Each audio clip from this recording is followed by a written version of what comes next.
안녕하세요 여러분, 저는 픽트리라고 하는데 그냥 피라고 불러도 돼요. 물론 방탄소년단의 피가 아니고요. 하지만 한국 이름이 하나 있으니까 괜찮아요. 그 이름이 바로 혜수입니다. 네, 맞아요. 이 멋진 배우 이름입니다. 근데 PSA 여러분, 제가 한국말 아직 많이 부족해서 이제 영어로 바꿀 거예요. 이해해줘서 너무 고마워요.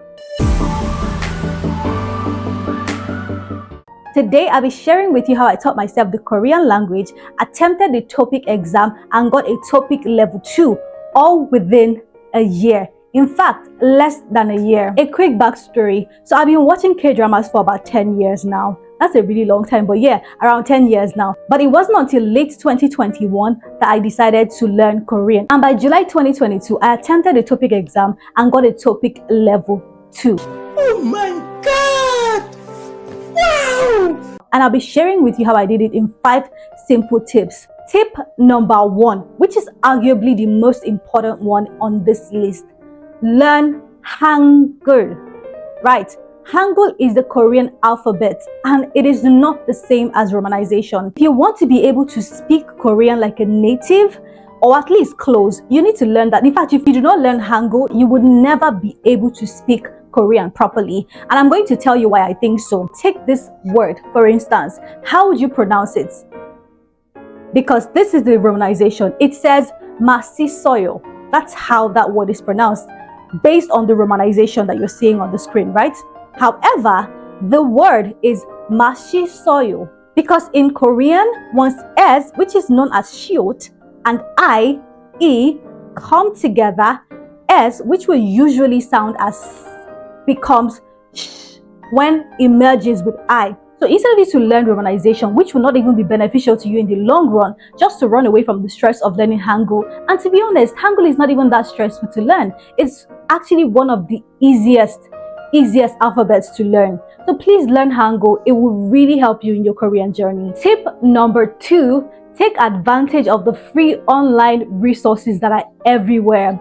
For me personally, when I started my Korean journey, I used websites like Korean101.com and more importantly, howtostudykorean.com. Now, the reason I think that howtostudykorean.com is the best place to go to if you're a beginner, in fact, irrespective of the level you're at, is because the owner of that site is a foreigner who learns Korean from scratch. So in a way, I think that he understands what learning Korean as a non-native speaker feels like and the angles to take to actually make you understand what he's saying. Honestly, these sites, why they worked for me, are not the only resources you can find online. There are tons and tons and tons of YouTube channels that teach Korean, websites. Just check. In fact, you can do this very simple thing. Ask ChatGPT to tell you where you can learn Korean for free, and you will have tons of sites and channels to look at. Tip number 3, surround yourself with Korean. Now, whether that be K-drama or you're listening to K-pop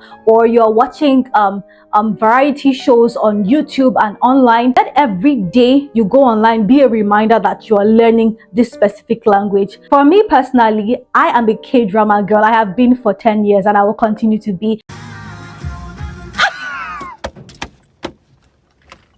So I watch a lot of K-dramas and it has really helped me in my language learning journey. One of the things I did actually really helped me in my language learning journey is that I would choose dramas that were basically about daily life, and then I would try to watch them without subtitles to see how much I could understand. Doing that helps you to familiarize yourself with the language without the subtitle, if that makes any sense. Yeah, boy. Tip number 4, study only relevant grammar and vocabulary. Please don't come be studying every grammar and vocabulary you see. As a beginner, your concern should be studying grammar and vocabulary that will allow you to have basic conversations with anybody, whether it be other language learners or even native Korean speakers. So focus on only what will allow you to have basic conversations. This is actually a very, very important step so that you don't overload yourself with information that you don't actually need. Tip number 5, practice, practice, practice.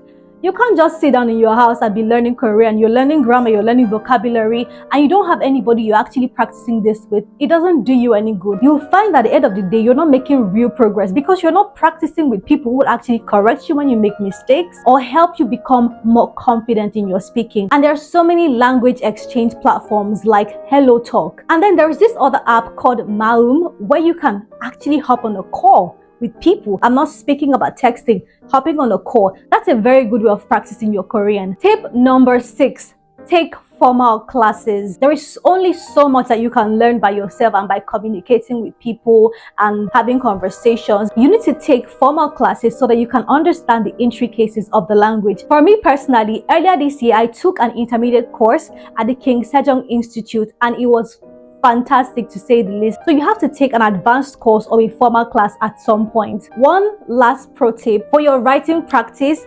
ChatGPT is your guy. It wasn't until like 2 months ago that I realized that I could actually chat with ChatGPT in Korean and it would correct me when I'm wrong. It was just a really nice discovery to make. And now, instead of waiting for another language learner or a native Korean speaker to chat with, I just go to ChatGPT and we do our thing, and I am usually very satisfied with the chat. So feel free to reach out to ChatGPT and ask it if it's up for a chat in Korean, and voila, you're chatting in Korean. Finally, please be patient with yourself. While learning a new language can be really exciting and rewarding, it can sometimes be daunting as well. So you need to learn to be patient with yourself and trust in your language learning journey. And that's it. Thank you for watching. See you in my next video. Annyeong.